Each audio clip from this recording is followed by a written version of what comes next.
Hey, good evening, everyone. Today we're going to talk about something that affects every single one of us at work: business communication.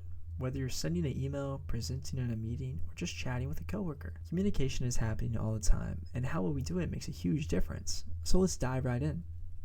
So, what exactly is business communication? Simply put, it's the way we share information with the people around us, inside our organization and outside of it, to get things done.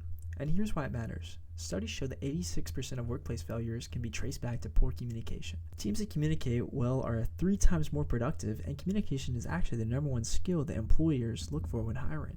So this just isn't a soft skill, this is a career skill. Now, communication doesn't just mean talking. There are actually 4 main types we use in the workplace. Verbal communication, that's your meetings, phone calls, and presentations. Nonverbal, think body language and facial expressions. Written communication, emails, memos, and reports.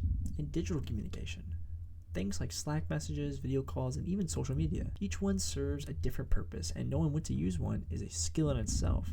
Now let's talk about verbal communication just a little deeper. When we speak to someone, whether it's one person or a whole room, 4 things really matter. First, clarity. If people can't follow what you're saying, the message is lost. Tone. You might be saying the right words, but if your tone is off, people will remember how you said it more than what you actually said. Third, active listening, and this one is huge. Good communication is a two-way street. And finally, let's go with feedback. Don't assume someone understood you. Check in, ask questions, confirm. As George Bernard Shaw put it, the biggest problem in communication is thinking it already happened. Beyond speaking, there are 2 other types of communication that play a huge role in the workplace. Nonverbal communication, things like your posture, eye contact, and facial expressions, actually make up 55% of all communication, according to researcher Albert Merbabian.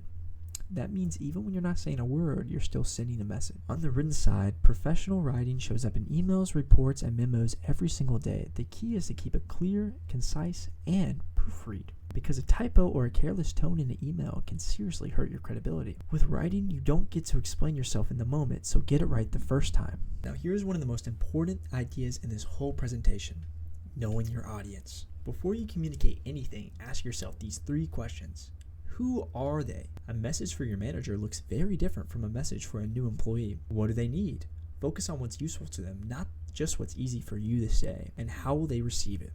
Sometimes a quick Slack message works. Other times you need a formal report or an in-person conversation. Once you know your audience, you can tailor your message to them. And this is where good communicators really stand out. It's a 4-step process. First, analyze who you're talking to and what they already know. Second, adapt your language and tone to match them. Third, structure your message so it has a clear beginning, middle, and point. And fourth, deliver it through the right channel at the right time. Follow these steps to turn a good message into a great one. So why does all this matter? Well, in the real world, communication touches every part of your professional life. It affects whether you get promoted. Strong communicators are trusted with more responsibility. It affects your team. When communication breaks down, so does collaboration. It affects your clients. The way you communicate builds or breaks trust, and affects whether your team hits its goals. Communication isn't a background skill, it's the engine that drives everything else at work. Let's do a quick recap. Business communication comes in 4 forms: verbal, nonverbal, written, and digital. Each has a purpose, and knowing which to use matters. Always think about your audience first. Then tailor your message to fit them.